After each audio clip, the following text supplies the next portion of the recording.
Have you ever wondered why some solos sound hip and cool and confident, but when it's your turn, your solo sounds like random, dull nonsense? This used to frustrate the heck out of me. I would spend hours and days and weeks learning all of this complicated jazz theory. I knew it inside and out, but yet I still sounded like a complete beginner when I was soloing on stage. What I've realized is that there are three pillars that form the foundation of every hip solo. And when you learn how to use these pillars, your solos sound seriously legit. But when you miss even one of them, the whole thing falls apart and your solos crash and burn. I'm Josh, and I've helped over 5,000 people take their first jazz solo, and today I'm going to reveal what this foundation of three pillars is all about, how to recognize them in your favorite solos, and what you can practice to master it for your own playing. The three pillars of our foundation give each moment of our solo purpose and direction. Think about The Wizard of Oz. When Dorothy lands in Munchkinland, she's told to head to the city of Oz to meet the wizard. But the movie doesn't just tell Dorothy's character where to go, it lets us as the audience in on the destination too. Well, the first of our three pillars works exactly the same way. It signals to the audience where we're headed, and it makes sure that we actually get there. By setting the stage properly like this, our solo automatically sounds more confident and intentional. I was at the Bop Stop here in Cleveland the other day. Dave Frank, who's another jazz educator who's got a great channel here on YouTube, was playing, and I wanted to go and say hello. While I was listening to his set, I noticed that my own breathing was kind of synced up with the lines that he was playing. I could physically feel myself exhale, and I would smile with satisfaction as he resolved the tension that he was creating in his solo lines. And I noticed this was kind of a cycle, right? There would be moments of tension followed by releasing that tension. And then that would build up again into more tension, and then that would be released. And this would continue all the way through the end of the solo. So if we think about these two things individually, the moments of tension are actually not too difficult to play. The whole point of tension is to create dissonance, and well, it's not that hard to play dissonance. But when it comes to resolving that tension, we need to be very precise and very confident so that we get that sense of satisfaction. So open up a standard that you've been playing. I've got Satin Doll here in front of me, and I want to look for the dominant seventh chords that are resolving. The dominant chord is the point when our solo is going to transition from tension into releasing that tension. So if we look at the end of this first phrase, this D flat 7 that resolves down to C is where we want to release the tension in our line. Everything that leads up to that point is creating more and more tension, but once we get here to this dominant chord, it's our signal that we need to start heading back to safety. I like to practice this by thinking backwards. When it comes to our resolution here on C, we could pick a chord tone and aim for it. And there are lots of options for us to choose from, but let's just use E, the third, and let's aim for it right here on the downbeat. Now, just like in The Wizard of Oz, we need to kind of announce to our audience that we planned to end our line here on E. We need to call our shot, and then we need to hit it. So let's use a scale to create some gravity that pulls us down to that E. On our D flat 7 chord, we're going to use a D flat dominant scale, and we're going to come right down the scale to land here on E. Do you see how satisfying that is? This D7 line is literally pointing us at the E. We could do something similar ascending too. You might need to get a little creative to have it land in the right rhythm. You might have to add an additional chromatic note or an enclosure or something like that. But that's the general gist of the idea.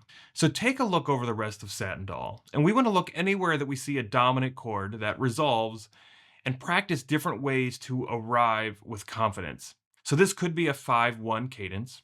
It could be a secondary dominant, or like our D flat 7 to C, this could be a tritone substitution. It could be a backdoor too, I guess, but I don't think Satin Doll has any of those. We're going to practice going through the tune, and every time we encounter one of these circles, we're going to pick the target note we want to aim for, and we're going to use scales to create gravity to land there. This exercise actually gives you confidence to be more free throughout your solo because you will know when and how to bring those freeform ideas back down to resolution. Now imagine if the tornado had picked up Dorothy's house and it skipped right over Munchkinland and it just dropped the house right there at the gates of Oz. Sure, we got to the destination, but without any adventure to get there, the story is pretty short and pretty boring. And that's why our second pillar is so important. It gives us adventure along the way. Otherwise, our solos would be just 8 bars long without any interesting moments.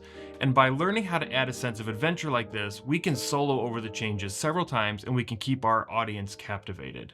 And I see improvisers fall into the same traps and patterns. Here's an example of the kind of solo I hear beginners play all the time.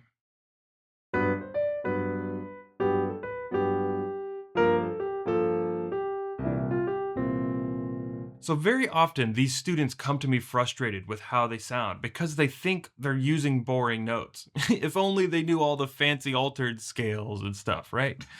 But more often than not, the problem is not really in their note selection. It's that their rhythm is boring. And it's not really even that the rhythm of this phrase itself is boring. It's actually got some kind of cool swing to it. But when we repeat the same rhythm for every phrase, it becomes monotonous and stale. See, check out what happens if I take the same notes, but if I vary the rhythm each time that comes around.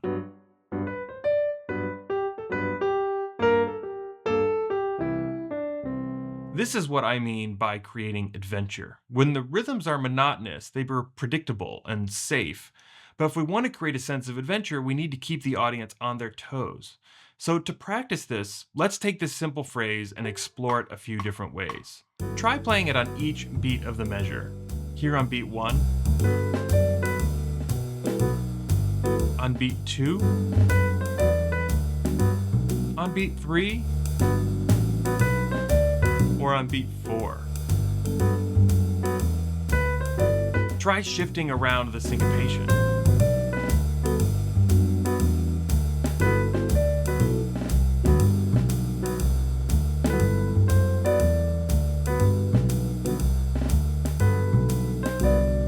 Don't tell anybody I told you this, but we can also expand our rhythmic vocabulary by stealing rhythms from our favorite solos and then writing our own melodies over top of those rhythms.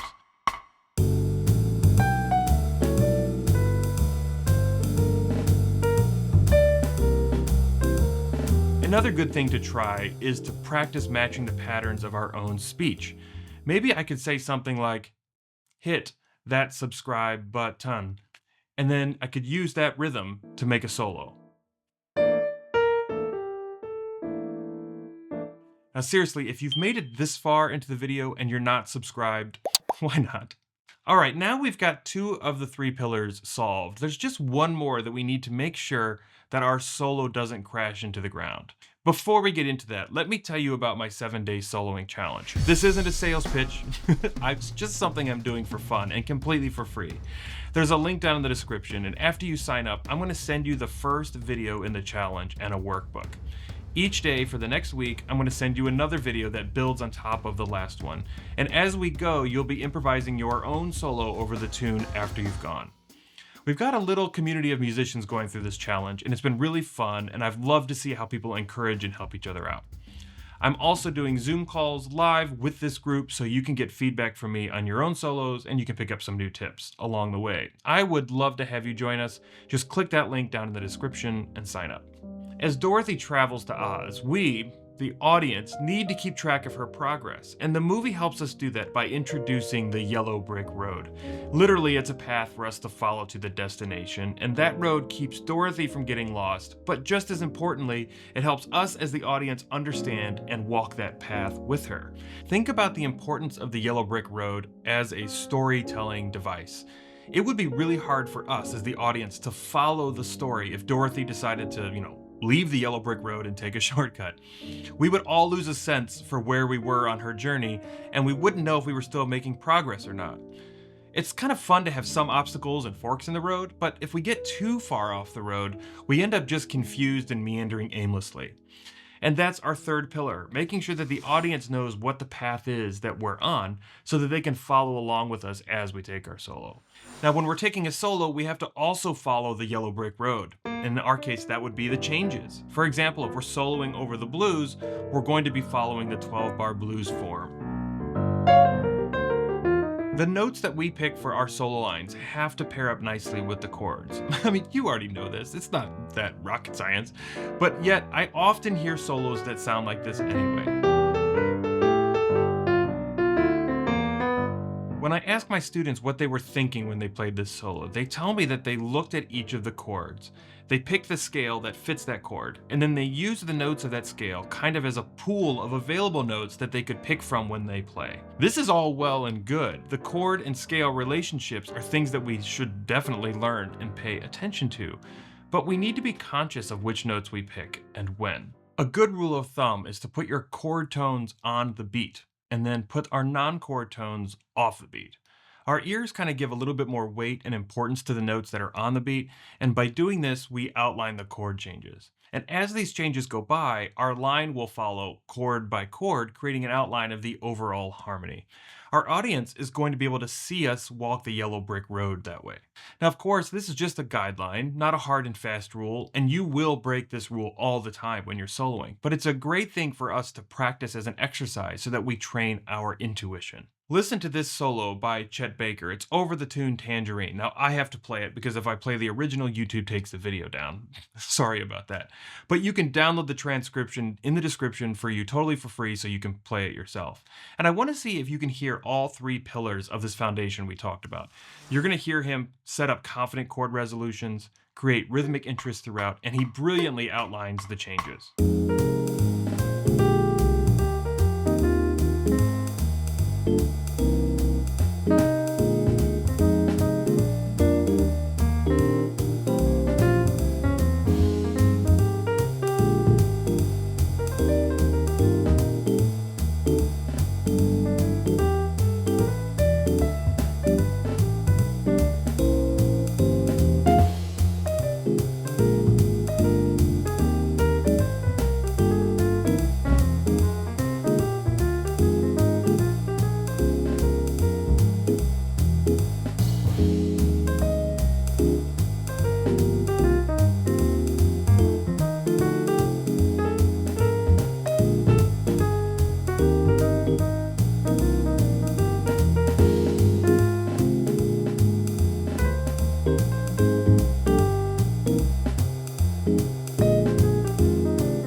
These three pillars are so simple, they will seriously take your playing to the next level if you will dedicate some time to sit down and master them.